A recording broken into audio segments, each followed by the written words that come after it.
You can tell male and female apart by the calls. So the females go buck burr, and the males go buck bark, buck bark, buck bark. They have a 3 call, and the females have a 2 call.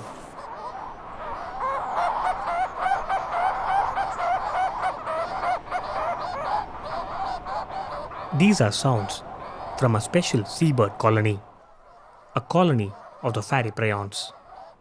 They are found only in the southern hemisphere, and most of them nest on remote islands far away from people. But you can listen to the sounds of these birds on a coastal cliff right within Dunedin, a city of 100,000 people on the South Island of New Zealand. It's night, and I'm standing high above the sea on an overhanging cliff that's less than 10 meters wide, and I'm surrounded by hundreds of Fairy Prions. To get here, we walked through a golf course and to the edge of a coastal cliff. And from there, turning our backs to the ocean, we used ropes to get down the vertical cliff face, rappelling 25 meters to get to this ledge where the prions nest. Yeah, this colony's not only special to Aotearoa, it's special in the whole of the world. This is the only place in the all of the mainland New Zealand and in Tasmania and in South America where fairy prions can live on the mainland because there's no rats here. It's an overhanging cliff. So the rats only can get here by falling down, which is not good for them. This is Graeme Loh, a wildlife conservationist. I've got this great hobby project, visiting fairy prions and studying them. I tag along with Graeme on one of his visits to the Fairy Prion colony on the overhanging ledge. It's pitch dark all around, and with the help of my headlamp above me, I could see the ropes that we used to get down. I could hear prions all around, and on the ledge I could see nest boxes that Graeme had put out for the Fairy Prions. For the past 30 years, Graeme has been monitoring this colony. He has put bands on birds to identify individuals, gathering a large, valuable data set. Oh, here we are. This is an interesting bird. This bird was... Hang on, I'll just see what number it is. It's 149910. So it's the 10th bird I ever banded, and it's the one of the 23 bird chicks fledged in January 2000. So it's been around 23 years now. So we have hundreds of birds here tonight, and I'll be checking the nest boxes and seeing who's at home and who's with who. Things are pretty revved up tonight, and we'll probably hear some copulating calls as well as lots of calls from the males and the females. And they're the ones running around on the surface. In the boxes there'll be birds as well. My name is Karthik, and this is Tune Into Nature, a podcast bringing you sounds and stories from the wild. We journey through Aotearoa, New Zealand's wild places to meet unique wildlife and hear from the people working to protect them. I hope these stories will inspire you to enjoy nature in your own way. I talked to Graeme Loh first at the Prion colony on the overhanging ledge, then at the garden at his home, about his work of protecting the only Fairy Prion colony in mainland New Zealand. There are over 300 species of seabirds in the world, and Aotearoa, New Zealand has the highest number of endemic seabirds, birds that breed only here. From diving penguins to soaring albatrosses to the much smaller prions, the country has a great seabird diversity than anywhere else that it's called the seabird capital of the world. In the 1990s, when Graeme was working for the Department of Conservation, he was surveying the Dunedin coast for little blue penguins. But he also spotted something else. We took a boat along the south shore from Blackhead through to St Clair, looking for blue penguin colonies. And we swam into each little cove and inlet along that coast, and we found a few blue penguins, not very many. But looking up, I saw these seabird burrows on a cliff ledge. And a little while later, I sat at the top of the cliff edge at night time and listened, and there were sooty shearwaters flying around, so I assumed it was sooty shearwaters. But come summer, got up the nerve and got my climbing gear out, my old climbing gear, my hawser-laid nylon rope that stretches like anything, and with Murray Brass we abseiled down to the colony and discovered, no, the burrows are way too small, and here in one of them, an eroding burrow, was a Fairy Prion chick, which has amazed me. I didn't know Fairy Prions very well, so there they were. Fairy Prions are the smallest of 6 Prion species. Prions are small seabirds, something like mini albatrosses. Fairy Prions are bluish-grey birds with bluish legs and feet and are about 23 to 28 centimeters in length. About a year later, Lyndon Perryman convinced me to go down at night time, and we went down at night time, must have been September, I think. And I was astonished, there was hundreds of birds there. Discovering Fairy Prions on the cliff ledge near his St. Clair home in Dunedin meant Graeme could combine and pursue 2 of his passions. I've always loved the wild places. I was lucky enough to live in a beach suburb, and so always loved the sea. And I had sea eagles on the way to school and quite a bird list, so I got into birds and some plants when I was a kid. So I was brought up in Sydney in Australia and used to do bushwalking up in the Blue Mountains, and they have a sport up there in summer where you go down canyons, which is very appropriate on a hot day. Again, Sydney's made of sandstone, and it has a lot of slot canyons where the water's worn deeply through the cliffs. And then you have abseil canyons where you go over waterfalls from one waterfall to another deep inside the cliff. You know, some of them you can't see the daylight, so the slot is so deep inside the cliff. And so I got into that when I was a teenager. And when I came over here, I got into a bit of mountaineering and did quite a bit of that. So I was familiar with ropes from a young age. So I was pretty keen on the tools you use to climb ropes, ascenders. In those days they were called jumars, and I still have my first jumars because, of course, they're famous for climbing out of crevasses as well. So the trick for going to visit the Fairy Prions is to climb back up the rope. Descending down is entertaining for the nerves, but climbing back is the thing you've got to do. One of the most adventurous things I've ever done for recording a podcast is visiting the Fairy Prion colony on the cliff ledge. Using ropes to get down a cliff, carrying a backpack with my camera and sound recording gear, at night, in the cold winds. But the most challenging thing was climbing back up the cliff. I had no prior experience of abseiling or using ropes to climb, and Graeme was kind enough to train me up at his house on the day we visited the colony. Right, now you lift up your feet, lift up your hand, ascender. That's it, right. Bend your knees, swing your feet underneath your bum, stand up. That was good technique. Got to make sure you got the strength. Yeah. And the technique. No, you're doing good. I mean, it'd be better if you could stand a little bit more erect, but you're doing it well. I've now taken 227 different people down there. Most people are completely new to it, but even with experienced people, I put them through my training and familiarisation, because not many climbers do ascending ropes every day. And so it's a great fun going down with new people and getting them inspired, and some of them have gone on to give me hundreds of visitors and really help with how the chicks are going. It's just all fun doing all that, and it's meaningful. I mean, that's one of the great pleasures out of it all. It is meaningful. It's providing real data about what's going on. Historical fossil records show that there were other Fairy Prion colonies in mainland New Zealand, but with introduced pests, those colonies were completely wiped out, and today, the only mainland colony is on the cliffs in Dunedin.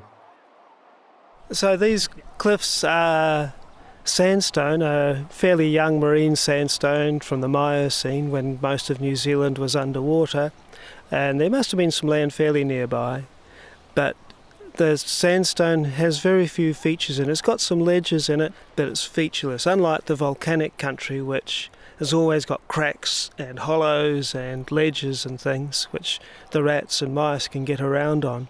Here, it's smooth, it's dusty soft surface, so it's hard to get a grip, and a lot of it's overhanging, and there's big stretches of plain rock. So that's why they're here. We'd have to go and look at the edge and you see that there's not much soil here at all, and it's so shallow that they keep on digging into each other's burrows, and the burrows keep on collapsing and eroding. So to support the nesting fairy prions, Graeme put out wooden nesting boxes, what he calls motel units. As soon as I put this motel down, some birds colonised it in the first year that, and I put it down quite late in the season in October, and I got 2 chicks raised in the nest box in the first year, so that encouraged me to put more down. But then in 2005 I had so many boxes down, and I was down here by myself at this time of year doing a roll call, and I thought, oh, this has got more than a hobby, because it's just taking hours and there's hundreds of birds. So I've kept it a stable number of boxes, so I'm probably not increasing the population, but it's now one of these long-term studies where we can get accurate data about what the survival and age to breeding and all that demographic data there is about the seabirds. In addition to banding individual birds, he has numbered each nest box and has data over the years for who is using which nest box. We saw 9910, which is one of 2 birds that I banded as of the 23 chicks I banded in 2000 when I started banding. So, a chick that was fledged in 2000 is still around and involved in breeding. And right next door to it is 9936, which got banded as an adult. And up until last season, was an extremely reliable breeder and an extremely reliable bird in its nest box. But it's been displaced now, and last summer it didn't have a nest box, although I was still finding it around on the surface. I haven't seen it so far, so I don't know if it's still around. Graeme goes about checking nest boxes and reading band numbers on the birds, and for some of the boxes, I help with noting down the numbers on his data sheet. He holds a bird, looks at the metal band on its blue leg, and reads out the number. 3928. So which is this one? This L3? L3. 3928, Yeah. L3 is the number of the nest box, the motel unit that the bird lives in. This is one of the second oldest boxes, probably put down here in 1995. Yeah, so you can just put a tick next to the ones which are the regulars. Oh, yeah. Cool. With the use of data loggers, Graeme has also collected some interesting information on where the fairy prions travel at sea. In 2011, Graham Taylor of the dock, he gave me some data loggers to put on the birds, and they just tell the time of sunrise and the time of sunset. So you can only tell roughly where they are, about plus or minus 200 kilometres. But that tells you whether they're in New Zealand or somewhere else altogether. And I put these on their legs, so I attached it to their metal band, and it was sort of like putting something the size of a suitcase on a leg of a human. And I thought, this is not going to work. But I chose birds that had been with the same partner and successfully raised a chick for the last 3 years. So I found 15 pairs in that category and put the data logger on one of each pair. But eventually I got all 15 data loggers back, all 15 birds returned, although we didn't see one bird for 6 years. The birds here, they go on a long trek down. This is what the data loggers revealed. They go on a long trek which we didn't know about at all, about 3,000 kilometres away, down to around about latitude, the high 50s, low 60s, down to almost to the Antarctic waters in March, and they spend about a month or a bit more than a month down there. So that's the only time of year, February and the beginning of March, that I won't see any birds at the colony. Plenty of data there, which has now some really important demographic data, and of course it's really long-term data now. In this banded bird data, it covers 23 years, and I have detailed data of the fledgling weights for 16 years now. And so far it seems that no matter El Nino, La Nina, marine heat wave, the chicks fledge pretty much on the same day at similar weights year after year. There's very little variation. We can say that they bring their chicks to fledging with great reliability and success. But with climate change, storms and high winds are more frequent than before, and this could have an impact on the birds. The storminess of what happens after the beginning of February can have a massive impact and kill out hundreds of thousands of birds. So February is a time when young fairy prions fly out to the sea for the first time, and extreme winds during this time can disorientate the birds. And in the past, there have been extreme weather events that had an impact on one of the other similar prion species. We had that big event in 2011 where hundreds of thousands of broad-billed prions died when they got blown over land, disoriented and confused, and landed on land. And basically then, unless we find them and stick them in a box and put them back out in the ocean after the seas calm down, they die. No one had been looking at broad-billed prions because we do have millions of them on many islands. They're bigger and hardier and grumpier than fairy prions, so they're more resilient, although they also don't have any mainland colonies. The other thing that, of course, impacts is, on the climate side of things, is the storms also cause erosion. You have the sea washing away stuff, the sea washing over the tops of rock stacks, and at my colony, parts of the cliff falling off. With the El Nino coming on, that will affect a lot of birds, but probably the fairy prions will be back as usual. During windy days, it gets tricky to get down to the colony, and more importantly, to climb back up from the cliff ledge. Quite a few of our activities through the winter at night time, and you know how we have fronts coming, and so I have a marine radio, and it gives continuous reports of what the wind is at the nuggets, which is where the southerlies are coming from. So I get some warnings, but when we do the chick weighing, we're pretty keen to get down there every day, and so we go down in some quite unpleasant conditions. And one day I went down when it was supposed to be 40 knots.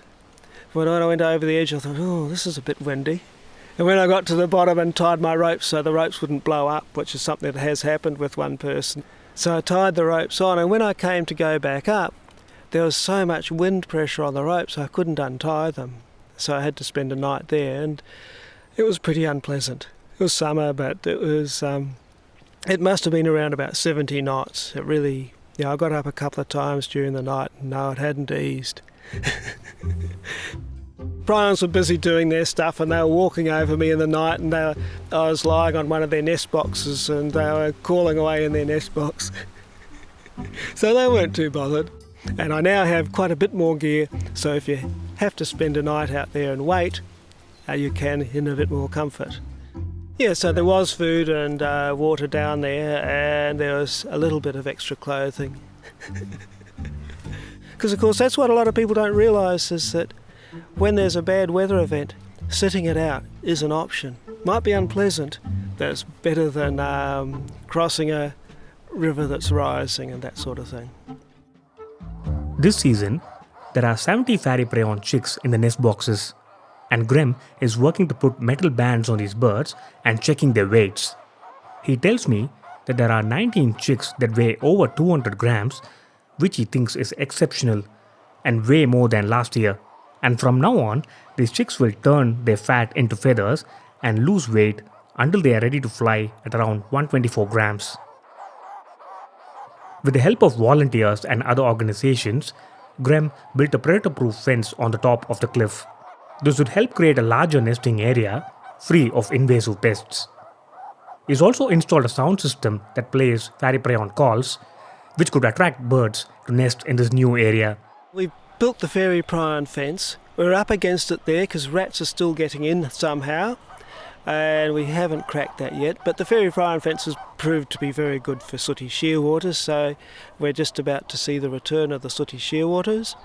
But I will be trying to get the fairy prion fence rat-proof, and we also made a special nest box which has a large nest motel on top of stainless steel legs, which I'm pretty sure will defeat the mice and the rats that get in.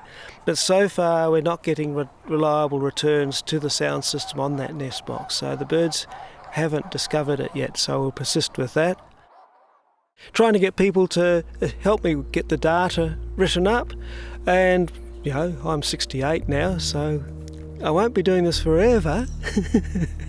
I've been doing it since 1994, but getting other people to take it over, and there's a fair chance of that.